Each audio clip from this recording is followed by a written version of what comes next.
राम राम सभी भाइयों को। मैं रोहित गोदारा कपूरी सर गोल्डी ब्रार। आज ये जो हत्या हुई है इसकी पूरी जिम्मेदारी हम लेते हैं। ये हत्या हमने ही करवाई है। भाइयों, मैं आपको बताना चाहता हूँ कि ये हमारे दुश्मनों से मिलकर उनका सहयोग करता था, उनको मजबूत करने का काम करता था। और रही बात हमारे दुश्मनों की, तो वो अपने घर की चौखट पर अपनी अर्थी तैयार रखे। जल्द ही उनसे भी मुलाकात होगी। 5 दिसंबर 2023 को सुखदेव सिंह गोगामेड़ी की हत्या के कुछ देर बाद रोहित गोदारा के फेसबुक अकाउंट से ये पोस्ट किया गया। ये कहानी शुरू होती है 24 जून 2017 से, जब राजस्थान के एक बड़े गैंगस्टर आनंद पाल सिंह की पुलिस इनकाउंटर में मौत हो जाती है। इस इनकाउंटर के खिलाफ आनंद पाल के सहयोगियों ने धरना प्रदर्शन किया, जिस प्रदर्शन में सुखदेव सिंह गोगामेड़ी भी शामिल थे। यहीं से गोगामेड़ी सुर्खियों में आने लगे और फिर बाद में गोगामेड़ी ने अपना एक संगठन भी बना लिया, जिसका नाम रखा गया श्री राजपूत करनी सेना। वक्त के साथ सुखदेव सिंह गोगामेड़ी की लोकप्रियता बढ़ती गई और साथ ही उनके दुश्मन भी। खबरों की माने तो गोगामेड़ी प्रॉपर्टी डीलिंग में भी इन्वॉल्व थे। ऐसी ही किसी कंट्रोवर्शियल ज़मीन को लेकर सुखदेव सिंह गोगामेड़ी और रोहित गोदारा के बीच दुश्मनी शुरू हुई। इंडिया टुडे में छपी एक खबर के मुताबिक 8 दिसंबर 2022 को प्रॉपर्टी बिजनेसमैन महिपाल सिंह को गैंगस्टर रोहित गोदारा, जो लॉरेंस बिश्नोई गैंग का ही मेंबर है, की तरफ से धमकियां मिल रही थी, जिसमें बिजनेसमैन से 50 लाख रुपए मांगे जा रहे थे, जिसमें गोगामेड़ी महिपाल सिंह के सपोर्ट में खड़े नजर आए। और ये बात लॉरेंस बिश्नोई गैंग को कहीं न कहीं नागवार गुजरी और बस यहीं से सुखदेव सिंह गोगामेड़ी के मर्डर की प्लानिंग शुरू की गई।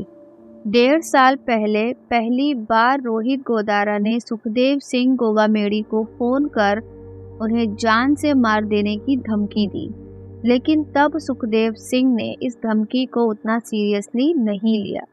लेकिन जिस तरह से Lawrence gang high profile crimes को अंजाम दे रहे थे, तब सुरक्षा के लिए सुखदेव सिंह ने 3 प्राइवेट सिक्योरिटी गार्ड रख लिए। अब इस बात की खबर लॉरेंस गैंग को भी थी, इसीलिए वो मजबूत प्लानिंग के साथ सही वक्त के इंतजार में थे। और वो मौका उन्हें मिला नवीन शेखावत नाम के एक शख्स के रूप में, जो सुखदेव सिंह का एक अच्छा दोस्त हुआ करता था। लॉरेंस गैंग को खबर मिली कि नवीन शेखावत के एक कजिन की शादी होनी है और वो कार्ड लेकर सुखदेव सिंह के घर जरूर जाएगा इनवाइट करने के लिए।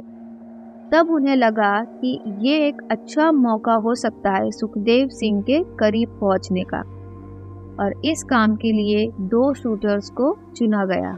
एक का नाम था नितिन फौजी और दूसरा रोहित।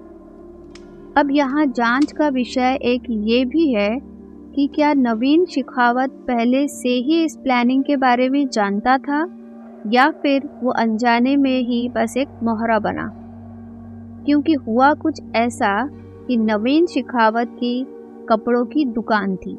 प्लानिंग के तहत नितिन फौजी और रोहित को नवीन की दुकान पर भेजा गया उससे दोस्ती करने के लिए।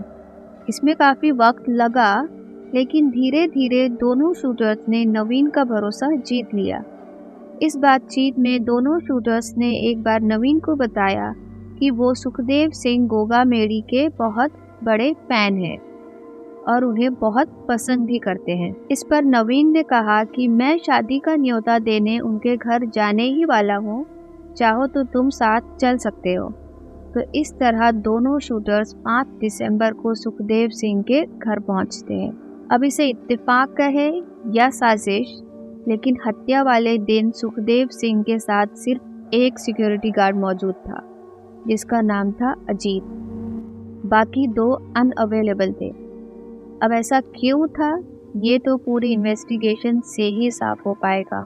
अब ये तीनों दोपहर को सुखदेव सिंह के घर पहुंचते हैं। अजीत गार्ड से परमिशन लेके तीनों अंदर जाते हैं। अंदर सुखदेव सिंह सोफे पर ही बैठे थे। उनके बगल में नवीन शेखावत जाकर बैठ जाते हैं और दोनों शूटर्स सामने वाले सोफे पर बैठ जाते हैं।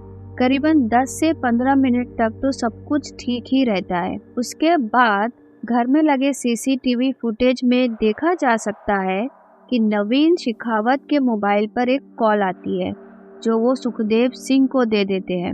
फोन पर कुछ मिनट बात करने के बाद सुखदेव सिंह फोन नवीन शेखावत को वापस करते हैं। बस इसी के तुरंत बाद शूटर्स फायरिंग शुरू कर देते हैं और वो सुखदेव, नवीन और अजीत तीनों पर गोलियां चलाने लगते हैं। अब पुलिस अपनी इन्वेस्टिगेशन यहीं से शुरू करती है कि आखिर नवीन ने सुखदेव सिंह से किसकी बात करवाई थी और इसीलिए पुलिस ने नवीन शेखावत के सारे कॉल डिटेल्स भी निकलवाए और जल्द ही पुलिस को पता चल भी गया कि ये नंबर किसी और का नहीं बल्कि लॉरेंस बिश्नोई गैंग के ही मेंबर रोहित गोदारा का था। रोहित गोदारा वही शख्स है जिसने फेसबुक पर पोस्ट किया था। तो ये देखकर पुलिस भी हैरान कि आखिर इसकी वजह हो क्या सकती है, क्योंकि सीसीटीवी में तो सिर्फ वीडियो ही देखा जा सकता है, ऑडियो अवेलेबल नहीं है। सुखदेव सिंह को रोहित गोदारा का फ़ोन आना और फ़ोन रखते ही गोलियों का चलना, इससे कहीं ना कहीं ये अंदाज़ा लगाया जा सकता है कि हो सकता है शायद समझौते के लिए फ़ोन किया गया हो और जब बात नहीं बनी तो प्लानिंग के मुताबिक हत्या को अंजाम दे दिया गया। लेकिन अभी इस पर जांच होनी बाकी है।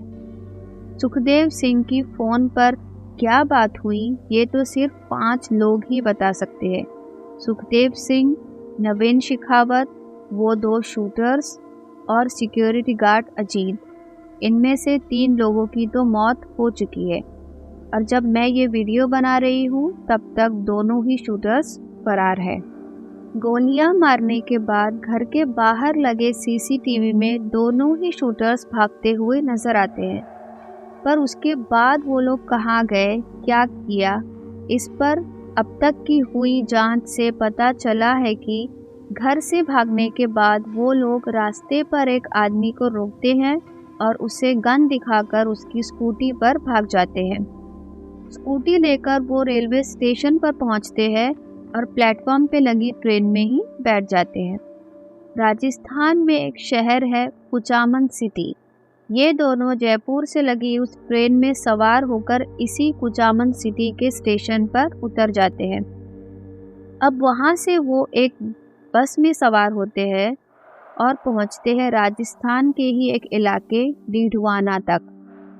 अब यहाँ पर चूँकि काफ़ी रात हो चुकी थी और कोई बस भी अवेलेबल नहीं थी, इसीलिए दोनों में से एक शूटर अपने एक दोस्त को फ़ोन कर उसे टैक्सी का बंदोबस्त करने को कहता है। वो दोस्त मान जाता है और उनकी लोकेशन पूछता है। ये लोग बताते हैं कि हम डीडवाना में हैं। तब वो दोस्त डीडवाना में रहने वाले अपने एक दोस्त को कॉल करता है और टैक्सी का इंतज़ाम हो जाता है। अब सुजामगढ़ तक जाने के लिए 1500 रुपये किराया तय किया जाता है। क्योंकि रात भी हो चुकी थी, इसीलिए टैक्सी ड्राइवर अपने 2 दोस्तों को भी अपने साथ ले लेता है। अब टैक्सी सुजामगढ़ बस स्टॉप पहुंची। वहां इत्तेफाक से एक बस भी खड़ी थी। शूटर्स ने बस कंडक्टर से पूछा कि क्या ये बस हिसार जाएगी। कंडक्टर ने बताया कि नहीं, ये बस दिल्ली की तरफ जा रही है। तो दोनों ने पूछा कि क्या ये बस धारूहेरा नाम की एक जगह से होती हुई जाएगी। कंडक्टर के हामी भरने पर दोनों शूटर्स ने टैक्सी ड्राइवर को पैसे देकर फिर उस बस में सवार हो जाते हैं और टैक्सी ड्राइवर अपने दोनों दोस्तों के साथ डीडवाना वापस लौट जाता है और घर आकर सो जाता है। अब जब वो सुबह उठता है तो देखता है कि उसके भाई रोजाना की तरह काम पर गए नहीं, घर पर ही थे। जब उसने इसकी वजह पूछी तो उसके भाइयों ने बताया कि आज सारा मार्केट बंद है। क्योंकि आज एक विरोध प्रदर्शन किया जा रहा है, क्योंकि किसी ने राजपूत करनी सेना के अध्यक्ष सुखदेव सिंह गोगामेड़ी की हत्या कर दी है। और तब उसने अपना फ़ोन चेक किया तो उसमें उसके किसी दोस्त ने वही सीसीटीवी फुटेज का वीडियो शेयर किया था। जब उसने वो वीडियो देखा तो उसने देखते ही उन दोनों लड़कों को पहचान लिया कि ये दोनों तो वही लड़के हैं जिन्हें उसने सुजामगढ़ बस स्टॉप पर छोड़ा था। घबरा कर उसने फौरन ये बात अपने घर वालों को बताई। फैसला किया गया कि ये बात हमें पुलिस को बतानी चाहिए और उसने पुलिस स्टेशन जाकर पिछली रात की सारी कहानी बता दी। तब पुलिस ने पूछा कि उन लोगों ने तुम्हें कैसे कांटेक्ट किया था, तो उसने कहा कि मुझे मेरे एक दोस्त का कॉल आया था। फिर उस दोस्त को बुलाया गया, उससे पूछा गया कि तुम कैसे जानते हो। उसने कहा कि नहीं, मुझे मेरे एक दोस्त का कॉल आया था। अब फिर उस दोस्त को भी बुलाया गया। पूछने पर उसने बताया कि मुझे कत्ल के बारे में कुछ भी नहीं पता था, हम दोनों अच्छे दोस्त हैं, इसीलिए मैंने उसकी मदद करने के लिए टैक्सी का इंतज़ाम कर दिया। अब यहाँ से आगे की इन्वेस्टिगेशन अब भी चल रही है। जैसे ही कोई बड़ा अपडेट आता है हम आपके साथ ज़रूर शेयर करेंगे। राजस्थान से ही जुड़ा एक ऐसा दिल दहला देने वाला क्राइम जिसे सुनकर शायद आपको रात को नींद ना आए। अगर हिम्मत जुटा पाओ देन स्क्रीन पर जो वीडियो है उस पर क्लिक कर दो। अभी के लिए